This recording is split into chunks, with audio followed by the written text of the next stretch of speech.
За энэ 2025 оны цэцгийн 11-р дүгнэлттэй холбоотой Улсын их хурлын итгэмжлэгдсэн төлөөлөгч Улсын их хурлын гишүүн сандаг учраас энэ цэцгийн дүгнэлттэй холбоотой асуулт асууя. Яг энэ цэцгийн дүгнэлт маань өөрөө ингээд нэг 16 хуудас бүхий юм материал. Тэгээ яалтчгүй би ингээд бүгднийг уншихлаар бас дахиад нэг юм хоёр үзүүртэй зүйл шиг ийм дүгнэлт байгаад байгаа байхгүй. Тэгээ би сандаг очир гишүүнээс яг тодорхой болгож хүний хэлээр одоо ойлгомжтой болгож асуулт асуух гэсэн.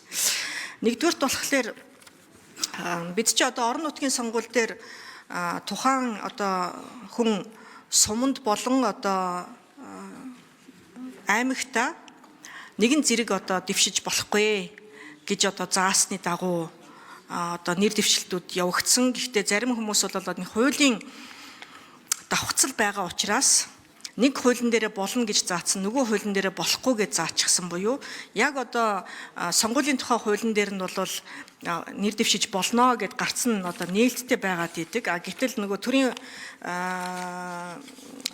Монгол Улсын засаг захиргаа нутаг дэвсгэрийн нэгж түүний удирдлагын тухай хуулийн 41-2 дээр болохоор болохгүй гэж заагаад өгчихсөн байгаад идэг. Ингээд ийм зөрчилтөө хуулийн улмаас тухайн одоо суманд болон одоо аймагта нэр дэвшсэн иргэдийн зүгээс гэдэг юм уу эсвэл одоо бусад хүмүүсээс цэцэд хандсан байгаа. За яг энэ 41-2 чинь одоо үндсэн хууль зөрчсөн юм уу үгүй мүү гэдэг одоо ийм шийдвэрийг одоо гаргаж өгөөч ээ, дүгнэлтийг гаргаж өгөөч ээ гэж.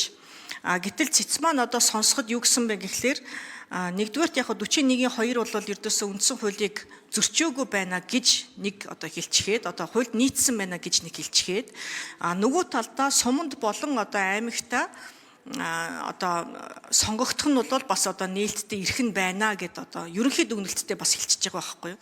Тэгээ одоо яг аль нь юм бэ? Тэгээ цэц юу гэж дүгнсэн бэ гэхээр энэ хуулийн зохицуулалтаа энэ хоорондоо зөрчиж байгаа асуудлыг хооронд нь одоо нийцрүүлэх шаардлагатай байна гэсэн байгаа. Тэгээ алинд нь нийцрүүлэх юм бэ гэдг нь ердөө ингээд тодорхойгүй болчиход байна. Тэгээ одоо суманд болон аймагт зэрэг одоо сонгогдсон төлөөлөгчдийн хувьд одоо яг яам гэсэн үг вэ гэдэг нь бас дахиад нээлттэй. Хоёр хууль нь хоёулаа нэгэн зэрэг хүчин төгөлдөр байгаад байгаа байхгүй юу? Тэгээ одоо яг яах юм бэ гэдэг нь ингээл дахиад ойлгомжгүй нээлттэй үлдчихлээ. Тэгээ одоо яг яах юм бэ? Энэ хуулийн зөрчлийг арилгах ёстой. Гэтэл хууль нүхэн үйлчлэхгүй учраас одоо давхар сонгогдсон байгаа хүмүүс байна уу үгүй юу? Нөхөн сонгуул зарлагдсан юм уу үгүй юу? Ер нь одоо энэ маргаантай асуудал хэрхэн яаж шийдвэрлэх юм бэ гэдэг нь одоо ингээд бас юм цэцгийн бөөрөнхий дүгнэлтээс болж дахиад ингэ ойлгомжгүй үлдчихлээ. Тэгээ хүний одоо хэлээр ойлгомжтой яг энэ асуудлыг яаж одоо шийдвэрлэх үү? Ямар гаргалгаа байна уу? Одоо нэгэн зэрэг одоо сонгогдсон хүмүүс байна уу үгүй юу гэдэг дээр одоо хариулт өгье. Баярлалаа. За сандаг очир гүшүүн. За цэцдэр итгэмжлэгдсэн төлөөлөгчөөр ажилласан хүний гишүүний хувьд Ариун зүй гишүүний асуултанд хариулъя. За зөвөө Ариун зүй гишүүний асууж байгаа. За цэц бол үндсэн хууль зөрчөөг байна гэдэг дүгнэлтийг гаргасан. Таны асууж байгаатай холбогдуулж аймаг нийслэл сум дүүргийн иргэдийн төлөвчдийн хурлын сонгуулийн тухай хуулиар аймгийн хурлын төлөөлөгч, сумын иргэдийн хурлын төлөөлөгч, шатны иргэдийн хурлд одоо давхар нэр дэвшиж болох зохицуулалт байгаа. Харин Монгол Улсын засаг захиргаа нутаг дэвсгэрийн түүний удирдлагын тухай хуулинд бол одоо давхар шатны иргэдийн хурлд нэр дэвшихийг хориглосон байгаа. За тухайн үед 24 онд сонгуулийн хуулинд орон нутгийн сонгуулийн хуулинд нэмэлт өөрчлөлт оруулах гэж байгаад амжаагүй. Ингээд өнөөдөр энэ хоёр хууль хоорондоо зөрчилтөө яваамаа. Энэ зөрчилтөө байдлаас үүдэж өнөөдрийн одоо маргаан асуудал үүссэн юм аа.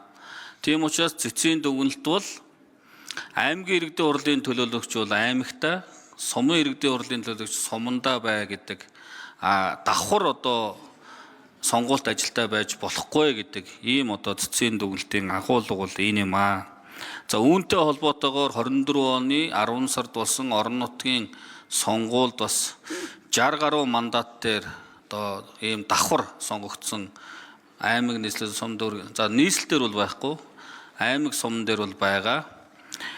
За өнөөдрийн цэцгийн маргаантай холбоотойгоор бас 40 гаруй одоо тойрогт одоо ийм нөхөн сонгуул хийгдэхээр энэ 6 сард хүлээгдэж байна. ингээд одоо сонгуулийн ерөнхий орооноос бас бичиг ирсэн байгаа. 6 сарын 22-нд энэ одоо аймаг нийслэлд давхар сонгогдсон одоо Сум аймгийн иргэдийн хурлын төлөөлөгч нар дээр нөхөн сонгуул явуулахаар бэлтгэл ажлыг хангаж байна. Харамсалтай нь одоо сонгуулийн төсөв хөрөлцөхгүй байгаа учраас бас засгийн газраас нөөцсангаас төсөв зарцуулж өгөөч гэдэг ийм бичгийг ирүүлсэн. Эх 7 хоногт төрийн байгуулалтын байнгын ороор энэ асуудлыг авч хэлэлцэнэ.